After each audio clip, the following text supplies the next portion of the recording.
नमस्कार दोस्तों, मैं पंडित विशाल भित्रे आप सभी का हार्दिक अभिनंदन करता हूं मेरे YouTube चैनल विशाल एस्ट्रो में। तो आज हम जो ज्योतिष की चर्चा करेंगे वह करेंगे जो जन्म कुंडली होती है उसके अंदर जो आप खाने हाउसेस देखते हो 12 हाउसेस होते हैं, 12 खाने होते हैं। किस हाउस से हम क्या क्या चीज़ें देख सकते हैं, इसी भाषा में समझाने के लिए अगर आपको लगता है कि हमें नौकरी के विषय में जानना है, भाग्य के विषय में जानना है, जैसे आपका क्वेश्चन होता है एस्ट्रोलॉजर के पास आप जाते हैं, किसी बच्चे की पढ़ाई के बारे में जानना है, संतान होगी या नहीं, रोग, कर्जा, शत्रु, ऐसे तरह तरह के क्वेश्चन होते हैं। तो वह जन्म कुंडली के जो 12 भाग है इनमें डिवाइड किया गया है, किस हाउस से क्या क्या चीज़ें देखी जाएंगी, इस विषय पे आज हम चर्चा करेंगे। तो उसमें मैं ये कहना चाहूँगा कि अगर आपको ये वीडियोस अच्छे लगते हैं तो आप मेरे चैनल को सब्सक्राइब जरूर करें, इन वीडियोस को शेयर जरूर करें, लाइक जरूर करें, जिससे मुझे भी प्रोत्साहन मिलता रहे और लोगों को भी इसका शेयर करने पे कुछ ना कुछ फ़ायदा मिले, ज्योतिष की जानकारी मिलती रहे। तो जो सर्वप्रथम पहला हाउसेज होता है जन्म कुंडली का, वहाँ से हम व्यक्ति का शरीर देखते हैं, डील डॉल देखते हैं, चेहरा देखा जाता है। अगर वहाँ पर मेष लगन है तो उसके अकॉर्डिंग बोला जाएगा कि व्यक्ति का चेहरा ऐसा है। अगर वहाँ कर्क लगन है तो ऐसा स्वभाव है, ऐसा चेहरा है, तो वो फर्स्ट हाउस होता है। डील डॉल, कद काठी। जो सेकंड हाउस होता है वहाँ से हम देखते हैं धन, कुटुंब, परिवार, वाणी। कुछ चीज़ों में ज़्यादा कंफ्यूज हो ना, कुछ चीज़ें जो मेजर चीज़ें वह मैं बताऊंगा। वाणी के बारे में, व्यक्ति का स्वभाव में वाणी कैसी है, नरम वाणी है, कठोर है, कसैला बोलता है, स्पष्टवादी है।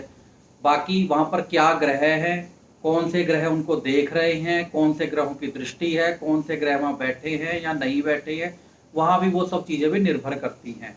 लेकिन अगर हमें इन बातों का विचार करना है उसके लिए जो हाउसेज हमें देखने पड़ेंगे उनके लिए मैं बता रहा हूँ। भाई के लिए तीसरा हाउस होता है, पराक्रम के लिए, एफर्ट के लिए। जैसे ना भाई हम बहुत ज़्यादा पराक्रम मेहनत करते हैं, परिश्रम करते हैं तो हमें रिजल्ट नहीं मिलता, तो कहीं ना कहीं उनका तीसरा हाउस काफ़ी ज़्यादा कमज़ोर होता है, वीक होता है। तो ये हम थर्ड हाउस से देखेंगे। जो जन्म कुंडली का चौथा हाउस होता है, फोर्थ हाउस, वहाँ से मकान, वाहन, भूमि, माता, इन सब चीज़ों को देखा जाता है कि हमें कौन सा वाहन मिलेगा। या कई लोग बोलते हैं कि हमें अभी कोई गाड़ी खरीदनी है, कोई स्ट्रॉन्ग योग चल रही है या नहीं चल रही है, तो आपकी जन्म कुंडली का फिर फोर्थ हाउस देखा जाता है कि फोर्थ हाउस की इस समय पे पोजीशन क्या है, वहाँ कौन से ग्रह देख रहे हैं। तो ये मेजर स्टार्टिंग पहले जन्म कुंडली देखने की यहाँ से की जाती है।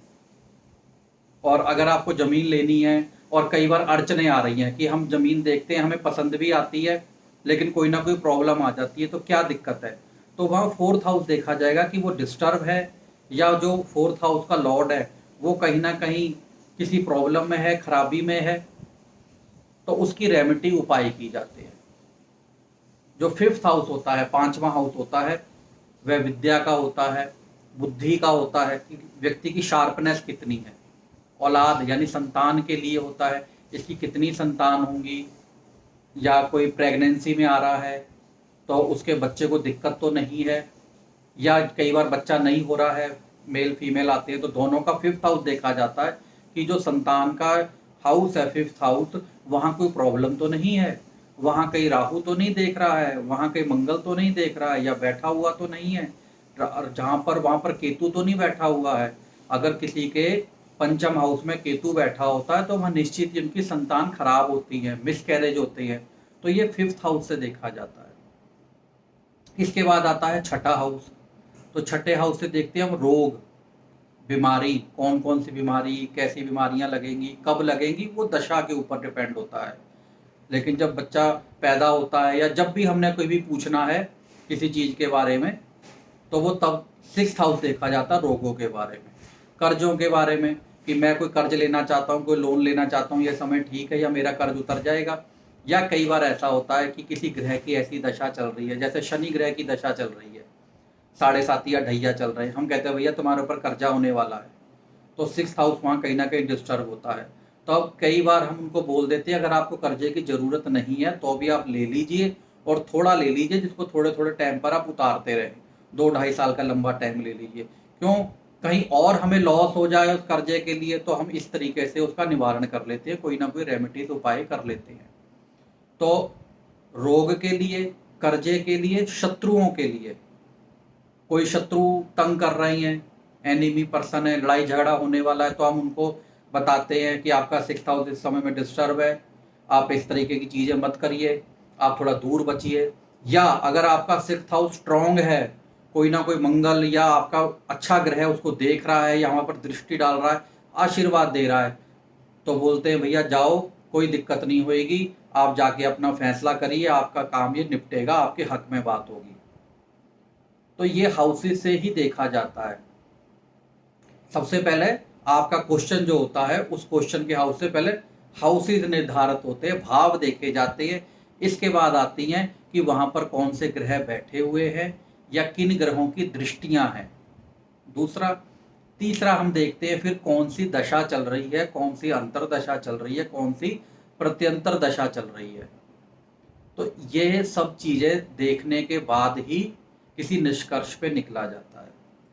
तो जिनको थोड़ी बहुत ज्योतिष की नॉलेज है उनको तो बड़े अच्छे से समझ लग रही होगी, लेकिन फिर भी मेरा मानना है कि हर एक को थोड़ा बहुत ज्ञान होना चाहिए कि अगर आपको मान लीजिए कहीं आप टेवा दिखाने जा रही हैं और आप पूछते हैं कि भई मुझे अपने बच्चे के बारे में पता करना है और आपको मालूम होगा जब एस्ट्रोलॉजर बोलेंगे कि आपका 5th हाउस खराब है, आपके 5th हाउस में प्रॉब्लम है, तो आपको मालूम होना चाहिए कि 5th हाउस क्या है। ठीक है? तो ये नॉलेज है, ऐसी चीज़ें तो ऐसे बहुत से वीडियो मेरे चैनल्स पर हैं, पुराने वीडियो हैं, तो आप देख सकते हैं उनको भी, बहुत सी जानकारियाँ आपको इसी तरीके की मिलेंगी और आने वाले समय में और भी मैं जानकारियाँ आपको देता रहूँगा। और इसके जो बाकी के 7 से लेकर 12th हाउस है, वो अगले एपिसोड में मैं आपको बताऊँगा। इतना ही कहते हुए आपसे इजाज़त चाहूँगा। नमस्कार।